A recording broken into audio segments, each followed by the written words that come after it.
ఇక్కడ మీకు చెప్పాల్సినటువంటి అంశము చాలా మందికి అపోహలు ఉన్నాయి, ఆలోచనలు ఉన్నాయి. ఐసీపీఎస్ఐ రాష్ట్ర ప్రధాన కార్యదర్శిగా మీ ముందుకి ఇవ్వబోతున్నాము. అదేంటంటే గత ప్రభుత్వం మేము వచ్చినటువంటి వారం రోజుల్లోనే సిపిఎస్ రద్దు చేస్తారని హామీ ఇచ్చుకొని సిపిఎస్ రద్దు మాట దేవుడు మనపై కేసులు పెట్టి డాక్టర్ దగ్గరికి ముళ్ళు గుంచుకొని కానీ డాక్టర్ గారి దగ్గరికి వెళ్తే సిపిఎస్ అనే ఒక కొత్త పథకాన్ని తీసుకొచ్చింది. అటువంటి సందర్భంలో రాష్ట్ర ప్రభుత్వానికి ఎక్కడా మేము తగ్గలేదు, వెనకడుగు వేయలేదు. అటువంటి సందర్భంలోనే దురదృష్టవశాత్తు ఈవేళ ఐక్యవేదిక చైర్మన్ గా మీ ముందున్నటువంటి కేఎస్ సూర్యనారాయణ గారు పూర్తిగా అజ్ఞాతంలో ఉన్నారు. జీపీఎస్ వ్యతిరేకించినటువంటి ఏపీసీతో పాటు కొన్ని ఉపాధ్యాయ సంఘాలైతే రాష్ట్ర స్థాయిలో, జిల్లా స్థాయిలో జీవో ప్రతినిధులు తగలబెట్టుకునే విమర్శిస్తున్న అదే సమయంలో కొంతమంది ప్రపంచంలో అత్యుత్తమైన మీ అందరికీ తెలుసు. అందులో 40,000 రూపాయల స్టాక్ ఎక్స్చేంజ్ లో కార్పొరేట్ సంస్థలు రీసెంట్ గా విజయనగరం జిల్లాలో ఒక ప్రభుత్వ ఉద్యోగి రిటైర్మెంట్ అయితే ఆయన ఇచ్చినటువంటి పెన్షన్ 1,950 రూపాయలు. ఏం సాధించండి, నెలకి ఏం కొనుక్కోవచ్చండి. గట్టిగా గడుకొస్తే ఒక్కసారి నాటి జీతానికి రిటైర్మెంట్ రోజు జీతానికి బేసిక్ ఏదైతే ఉందో ఆ బేసిక్ లో 50% రియాసి కానీ దానికి డిఏ కానీ చివరికి హెల్త్ కార్డు కూడా వర్తించాలి. అంటే నేను ఓపీఎస్ ఉద్యోగులు అయితే నేను ఖచ్చితంగా. నమస్కారం అండి, నా పేరు Baji Pathan, AP CPS employees association Andhra Pradesh రాష్ట్ర శాఖ అధ్యక్షుడిగా పనిచేస్తూ ఉన్నాను. ఈరోజు అనంతపురం జిల్లాలో జూలై 11వ తారీఖున అనంత సాయి మహాసంగ్రామం అనేటటువంటి ఒక కార్యక్రమాన్ని సిపిఎస్ను రద్దు చేసి ఓపీఎస్ను పునరుద్ధరించాలి అనేటువంటి నినాదంతో మేము తీసుకోవడం జరిగింది. ఈ కార్యక్రమంలో 2 జిల్లాలకు సంబంధించి, ఉమ్మడి జిల్లా అనంతపురం సంబంధించి మరి వేల మంది సిపిఎస్ ఎంప్లాయీస్ అన్ని డిపార్ట్మెంట్ నుంచి హాజరయ్యారు. మా నినాదం ఒకటే, మా విధానం ఒకటే, మా జెండా ఒకటే, మా అజెండా ఒకటే. సిపిఎస్ని రద్దు చేసి ఓపీఎస్ని పునరుద్ధరించాలి. అది 2015 సంవత్సరం నుంచి మేము డిమాండ్ చేస్తూనే ఉన్నాం. అనేక సందర్భాలలో ఎన్నికల సందర్భంగా అక్కడ ఉన్నటువంటి ప్రతిపక్షాలు కావచ్చు, లేకుంటే పాలకపక్షాలు కావచ్చు, తమ మేనిఫెస్టోలో సిపిఎస్ను రద్దు చేస్తామని కొందరు, సిపిఎస్ని పరిశీలించి దానికి తగినటువంటి న్యాయం చేస్తామని కొందరు, మమ్మల్ని ఎన్నికల్లో ఓటు వేసేటటువంటి యంత్రాలుగా మాత్రమే చూస్తున్నారు తప్ప 3,50,000 మంది ఉన్నటువంటి రాష్ట్రంలో సిపిఎస్ ఎంప్లాయీస్ మరి ఆశగా ఎదురు చూస్తున్నటువంటిది. ఈ దేశంలో ఇప్పటికే సిపిఎస్ నుంచి బయటకు వచ్చినటువంటి 5 రాష్ట్రాలు మరి ఉన్నాయి. వాళ్ళందరికీ సిపిఎస్ని అమలు చేసేటటువంటి ఓపీఎస్ని అమలు చేసేటటువంటి ఆ విధానాలు ఏవో మన రాష్ట్రంలో కూడా అమలు చేయొచ్చు.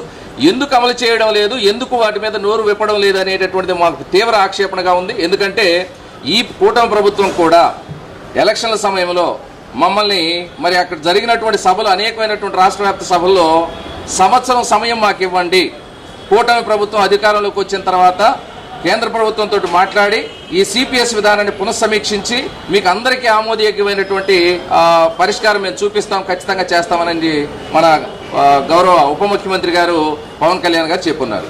అలాగే మేనిఫెస్టోలో కూడా దాన్ని పొందుపరచడం జరిగింది. మేము అడుగుతున్నాం, ఇంకా సంవత్సరం కాలేదా? సంవత్సరం అంటే ఎన్ని రోజులు? ఒక ఆయన సంవత్సరం అంటే వారం అంటే నెల అంటే సంవత్సరాలు గడిపేశారు. మీరేమో సంవత్సరానికి 2 సంవత్సరాలు అనేటటువంటి ఈక్వేషన్ చెప్తా ఉన్నారు. ఇక్కడ ఉన్నటువంటి వాళ్ళంతా కూడా ఉపాధ్యాయులు, ఉద్యోగులు, అత్యున్నతమైనటువంటి విద్య కలిగినటువంటి వాళ్ళు. మీరు చేసేటటువంటి ప్రమాణం ఏదైనా కానీ ఆ ఎన్నికల ప్రమాణాలు ఊరికినే గాలివాటు మాటలుగా ఉండకూడదనేటటువంటిది మేము తీవ్రంగా ఆక్షేపిస్తా ఉన్నాం. సంవత్సరం సమయం అడిగారు, 2 సంవత్సరాలు అయిపోయింది. సిపిఎస్ మీద మీరు తీసుకునేటటువంటి విధానం ఏంటో దానికి ఒక్కసారి మరి మీటింగ్ను కూడా కండక్ట్ చేయలేక మీరు ఉన్నారు. అధికారులు అటు సిపిఎస్ మీద నోరు విప్పడం లేదు, అలాగే ప్రభుత్వ పెద్దలు నోరు విప్పడం లేదు. గౌరవ ముఖ్యమంత్రి చంద్రబాబు నాయుడు గారిని, అలాగే ఉప ముఖ్యమంత్రి ఎవరైతే మాకు హామీ ఇచ్చారో పవన్ కళ్యాణ్ గారిని మేము వేడుకుంటున్నాం.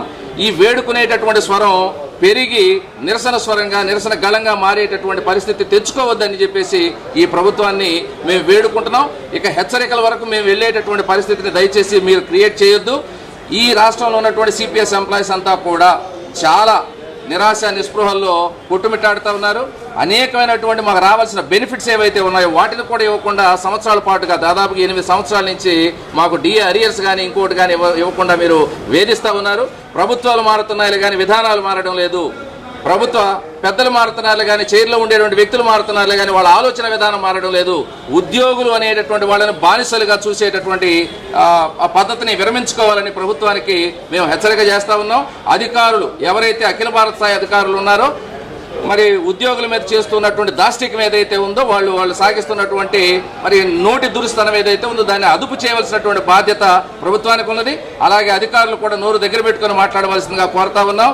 మా సహనాన్ని పరీక్షించొద్దండి. మేము సహనంగా ఉన్నంతసేపు ఏ విధమైనటువంటి పోరాటాలైనా చేస్తూనే ఉంటాము. సహనం నశించినప్పుడు ఏమి రియాక్ట్ అవుతామనేటువంటిది కూడా గతంలో ఈ ప్రభుత్వాలన్నీ కూడా రుచి చూసినవే. కాబట్టి మీరు దయచేసి మా సహనాన్ని పరీక్షించి తెగేదాకా లాగొద్దనేటటువంటి విషయాన్ని ఈ ప్రభుత్వానికి హెచ్చరిక ద్వారా తెలియజేస్తాం. అందరికీ ధన్యవాదములు. నా పేరు నీలం అశోక్, సత్యసాయి జిల్లా ఏపీసీపీఎస్సీ అధ్యక్షులుగా పనిచేస్తున్నానండి. మరి ఈ రోజున అనంతపురం నగరంలో నిర్వహించినటువంటి అనంత సాయి మహాసంగ్రామం అనేటువంటి కార్యక్రమాన్ని అనంతపురం నగరం నందు ఉంటున్నటువంటి ప్రజలంతా ఎంత మహత్తరమైనటువంటి కార్యక్రమాన్ని ప్రత్యక్షంగా చూశారు. మరి కొన్ని వేల మంది జనసందోహం మధ్య ఈ రోజున ఆర్ట్స్ కాలేజ్ నుండి లలిత కళా పరిషత్ వరకు ర్యాలీగా రావటం జరిగింది. మరి ఈ ర్యాలీకి జిల్లా వ్యాప్తంగా కాదు, మొత్తం రాష్ట్ర వ్యాప్తంగా నాయకులందరూ హాజరవడమే కాదు, దాదాపుగా ప్రతి జిల్లా నుండి కూడా 100 మంది దాకా ఉద్యోగులు హాజరయ్యారు. అదేవిధంగా వివిధ మండలాల నుంచి వందల సంఖ్యలో హాజరయ్యి మరి అనంతపురం నగరం దద్దరిల్లేలా ఈ కార్యక్రమాన్ని దిగ్విజయం చేయటం జరిగింది.